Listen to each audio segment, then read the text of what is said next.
Hi, everyone. This is Christine Thompson, lead agent on the CT team at Baird & Warner, going live with you. First time I'm trying this on YouTube. I hope this is working out. If not, I got this recorded on my computer and I'll upload it to YouTube later. So let's just jump in, okay? So this is my monthly show where I'm going to be comparing month-over-month comparison numbers for the Naperville real estate market. So this is in Naperville, Illinois, comparing month-over-month real estate performance in many different aspects. So let's just jump right into it. I'm going to screen share what we got going on here, and let me get that set up for you. All right, there we go. All right, so there you go. Here's the screen share. Let me get rid of that little sharing window there. You don't want to see that. All right, so let's jump into the information that I think is pretty interesting stuff here. All right, so we're in. Okay, so this is my contact information. If you want to have information maybe for a different mark, different than Naperville, Illinois, you can just text me at 630-931-0045. And you can text the word either buyer or the word seller, either of those codes. Text it to 630-931-0045. And I will get in touch with you that way. Okay, it's a direct number. You can call me, and you may get one of my team agents on the phone as well. They're all wonderful, and they all know this market as well. So you're in good hands with whoever answers. So first slide, I shared this last month, what happened in September. This is just a quick breakdown from the MLS showing what happened in the month of September. There was 135 new listings, 51 private listings. That's amazing. That's a lot relative to how many were active on the market. And if you've never watched the show before, I'm going to say this over and over. I have been told that probably 95% of private listings, those owners are allowing showings. So you really need to get hooked up with a good agent that is going to get you connected with those private listings, because they are not available on Zillow, Realtor.com, or any of those other sites that you may be going to. You have to be working with a licensed agent to have access to these properties. Okay, so we saw 5 expireds, 95 homes closed. Yes, people are closing the loans with those rates. And 89 went under contract. So almost as many going under contract as properties that closed that month. Next month, in closing out October, we had 115 new listings, a little bit less private listings, still similar ratio, and 9 price changes. When you think about the 115 plus 45, that's about 160 listings, and probably 150 of those are getting shown, and only 9 price changes. So that's very good. That means the sellers are not having to change their price down in order to attract a buyer before going under contract, because we can see 71 contracts. Homes are still going under contract, 103 closed. So probably of those homes that were under contract last month, a lot of those are closing out in October. Average sale price in September was $675, almost about $676, and that's 7.7% higher than last year. So when you hear things on the news saying prices are down, what's down is the percent of increase of price year over year, not actual value of the homes. The values are still going up. And 7.7 is a little bit more than a healthy market, like a typical market. So it's still selling strong here. It's not like, oh, the market's bad. It's still selling strong. And I want you to be thinking about what you probably said a year ago or beginning of this year, going, oh, the prices have got to go down. Are you seeing this here? What are these numbers showing? They're not showing that. So be careful what you assume. This is why I do the show, so you can see actual numbers. So closing out October, up 7.3% from a year ago. October historically tends to be a little bit slower than September. So September was 7.7% increase, October 7.3%. It's very minimal though, only 0.3%. And it's the price is still $680. It's still higher than what it was last month. Last month was $676, right? And then we're at $680. So we're up, even though the year over year difference is not as much, microscopically speaking, the average home value still crept up. Okay, you can see the trajectory line there, right? I mean, it's kind of easy to figure that one out. It's a no-brainer. So average market time. So the average market time has increased, and that's probably why we're seeing the lower increase of home value. It's taking a little longer for homes to sell versus probably a year ago. You know, they're on the market longer. That was in September, about 26% longer time on the market than a year ago. But let's say if it was on for a week last year and it's up 26% of that, we're still talking a very short time frame. And 30% in October, again, remember I said it's a little bit slower month, so that's why it takes a little bit longer for the homes to sell off. Okay, and then average number of showings once the house enters the market officially, note my words, officially, this is after it's off the private listing network and activated on the regular market. That's when the days start counting, not while it's in the private listing network. So there are homes that could be in the private listing network, feeling out the market, and then going on the market, and buyers have been in it while it's a private listing network, and they're already negotiating offers once they activate. So that could be skewing the numbers a little bit, but we're going to have to work with what we got because there's no way of us knowing that. Okay.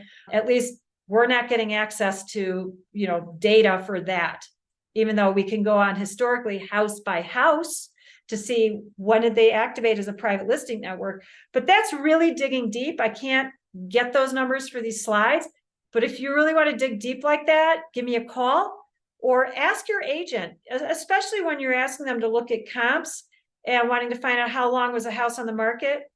Ask them, was it on the private listing network and for how long before it went active and went under contract? And was that house allowing showings? Your agent's going to have to call that agent, that other list agent, to find that out. There's nothing in the MLS that's going to give that information. And do you really want to start calling and trying to figure out who all the listing agents were and find all that background information? Put your agent to work for that. And that's going to give you a clearer idea of what really is happening with each comp that you're looking at to determine, do I feel comfortable the house I want to buy or the house I'm selling is priced right or getting the right market value? Okay. There's a lot of digging that you have to do, and you need a good agent that's going to do that for you. So in September, average showings down 13.3%, less showings for a house to go under contract. Very interesting. That means less buyers, but the amount of time, not too much of an increase. So to me, that's saying less buyers, less competition with the buyers, and that's probably why the price increase is slowing down, because there's less multiple offers. So it's just starting to stabilize a little bit. We're working towards it, at least. It's still seller's market. And then average showings in October down 13.3%. So year over year, September, October, it's been down. Now let's see, I forget numbers quickly. So September, same number. It's about the same between September and October, exactly the same. Very interesting. This is information coming from Showing Time. It is a platform that most brokerages, like 99% of brokerages, use to help facilitate scheduling and registering agents to show homes. So that way we can track how many homes were showed. And we're looking at numbers here to reflect the weekends. Now, yes, showings happen during the week too, but typically the majority of showings are going to happen on a weekend. People are off of work, right? So this is a nice history going all the way back to September 1st. It was interesting. We picked up after Labor Day weekend, then it slowed down, working towards the end of the month. And then interestingly enough, it really just boom, it picked up that weekend of October 6th and then settled back down. So now we're into November. I'm going to expect that we're going to see average showings around that 1 to 1.5 framework. That means 1 to 1.5 showings on average per home on a weekend. So that's not really busy, because I can tell you, you know, when it was 2020, 2021, first half of 2022, it was like 60 showings in the cumulative time of 24 hours over a weekend. I'm not kidding you. So this is a lot less. Okay. Market action index needle. I like looking at this number because it's just a different compilation of data put together to say on a needle, low 0 would be buyer's market. 100 is massively seller market. 30 is about fair market. We're at 48. That's what we reported on October 9th. And now we're at 47. So it inched down just a wee here, not much. It's still a strong seller's market. This is higher numbers than when we first hit, when the market was escalating, even in 2020. This is still a higher number than what I saw back then. I got shows going way back to 2020, comparing month over month what's happening in the market. You can look it up if you want to. All right. Okay, next slide here. Mortgage rates. Of course, everyone's talking about mortgage rates. So when we reported on October 9th, now this isn't any specific bank. It's just a source we have that's pulling just averages across multiple banks. And it reported 30-year fixed was 7.9% and a 15-year fixed 7% approximately, and a 5/1 ARM 6.72. 5/1 ARM is a way to try and get your points down. It's temporary. Get ready to have your rates changed when it comes to its fulfillment, okay? Or when it's come to its maturity, all right? So beware, just be careful with those 5/1 ARMs, because we're not hearing anything about rates going down, only going up, okay? So I'm not sure what you're waiting for there. Now we're seeing 8.2 for a 30-year fixed and a 7.1 for a 5/1 ARM. Wow. Okay. I would say just, if you got it, maybe you can get a credit from your seller and apply it towards buying down points for you. That's an option. Okay. Buyers are doing it. And so that way, if they want to get their rate down a little bit, they're asking for that credit from the seller and they're putting that credit towards buying down their point. Do that instead of asking for a credit for the roof. Okay. Be smart. All right. So I know there's a lot of talk out there at the time of me making this recording about this whole litigation that came to an initial decision on the side of the plaintiffs, of buyers and sellers, about revolved around commission. I'm not going to explain it in depth, but I know it's got a lot of concern among consumers wondering, why are we using agents and why are we paying commission for them? So I just pulled some fun little facts together to think about, if you are debating, do you even want to use a buyer's agent? Do you want to have a commitment to make sure your agent is getting paid, whether asking the seller to pay for your buyer agent commission or you pay for it? Totally up to you. Okay. You could do a little of each. You could say, I'll pay for 5% of your commission or 0.5% and have the seller pay 2%, or split it 1.25, 1.25. These are all negotiate. This is all open for discussion. And I really hope you're having this discussion with your agent, whether you're a buyer or whether you're a seller. And ultimately, this is what this whole litigation came down to.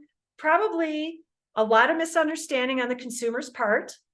And then admittedly, not every agent is perfect. And maybe they aren't good at explaining commission, because clearly no one can work for free. Okay. So if an agent tells you they work for free, then God bless them that they're financially independent. That's fantastic.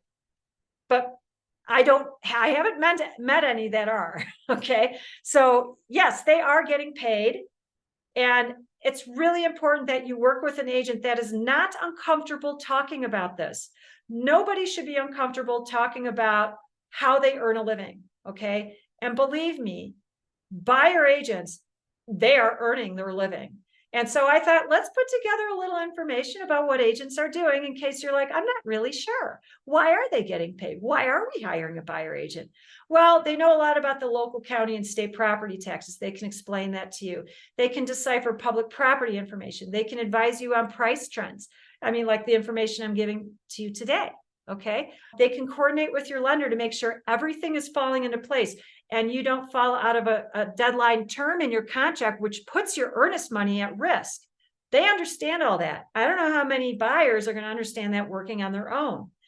They can research mortgage rates and help you find a really good lender that's going to have maybe some specific products that are particular to your certain profile of lending and income, profession. There's VA loans, there's teacher loans, there's all kinds of stuff out there. Okay. And agents, they're aware of this stuff and can introduce you to lenders that can get you more educated on that.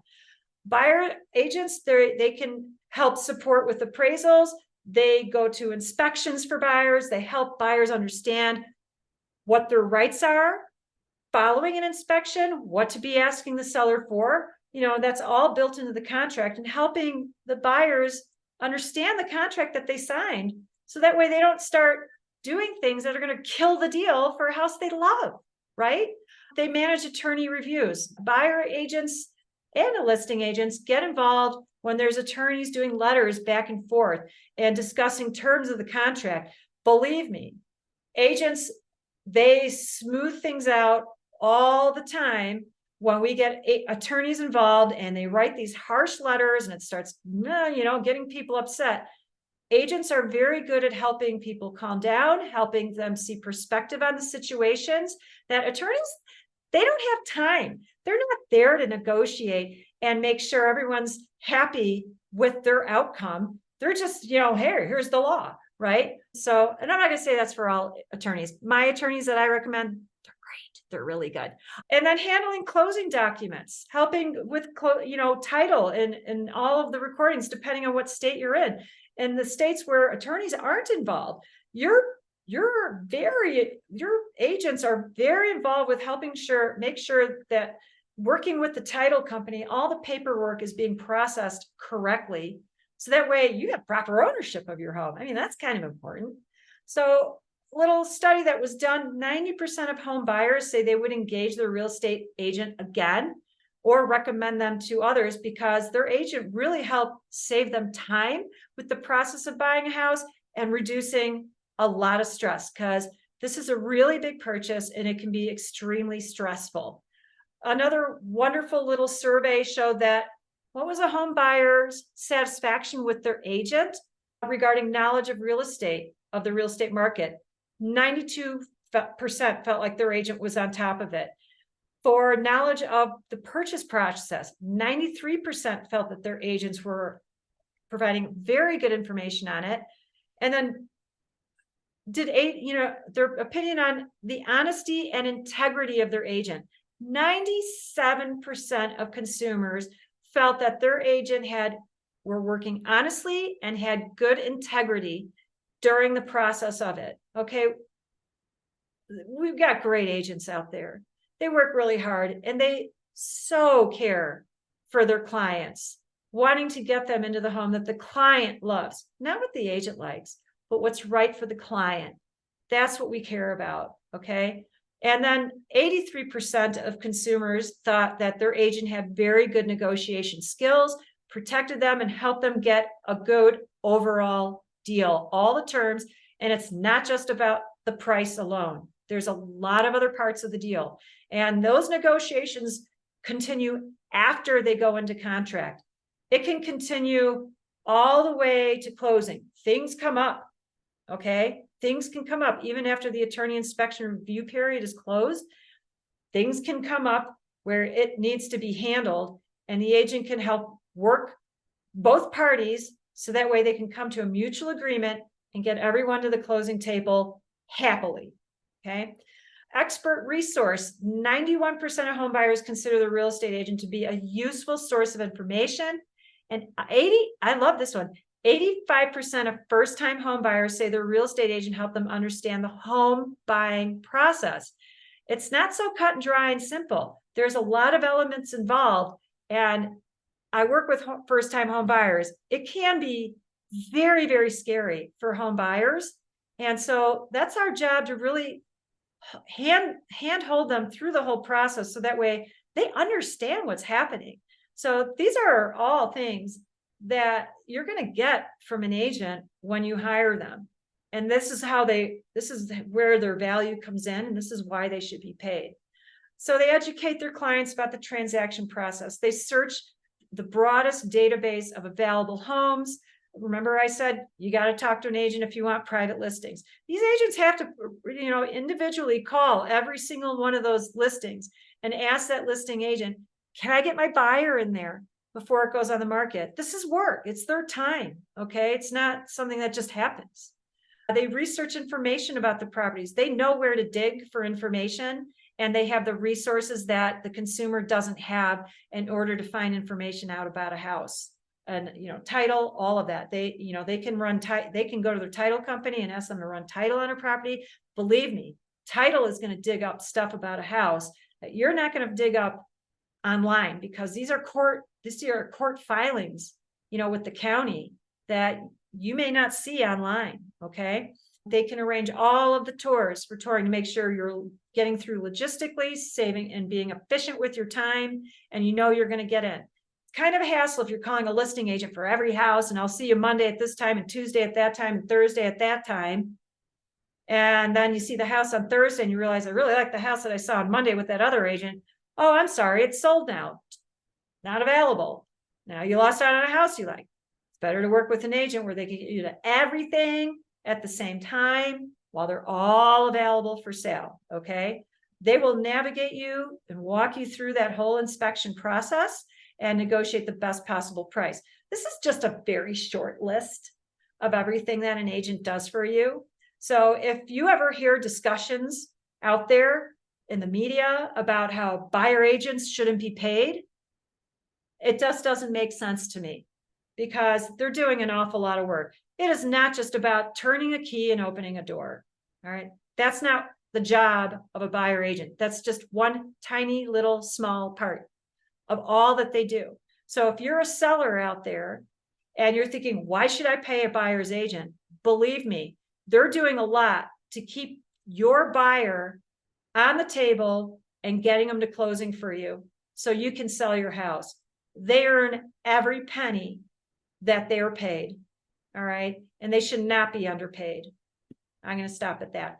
If you register by texting the code buyer or seller to 630-931-0045, you're going to go to this page. It's going to ask you to register so that way you can get all the wonderful information.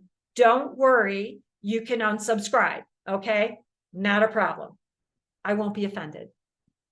Okay, and then it'll bring you to this page, market reports. If you are a seller and you want to know what's happening in your market, all you got to do is type in your zip code and you're going to get all this wonderful information. So guess what? You don't have to talk to me. You can just go on there and get all the information and spare yourself having to talk to crazy Christine, okay? Because I just go on and on, obviously. So I hope you enjoy all this information.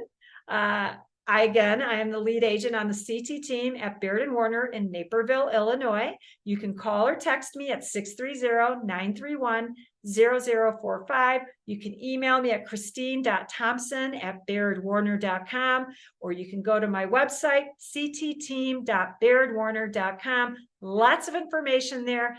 Love to hear from you. Please let me know what you think of the show. If you think there's other information you'd like me to cover, I usually try to cover one topic at the end of all of the stats and graphs that I share. So if there's anything particular that you would like to hear about, please let me know. I would love to customize my next show based on your feedback. Thanks for watching. Be sure to share this YouTube channel with everyone you know so that they are subscribed to it and is notified every time I put a show out there with useful information about real estate in Naperville, Illinois. You have a great day.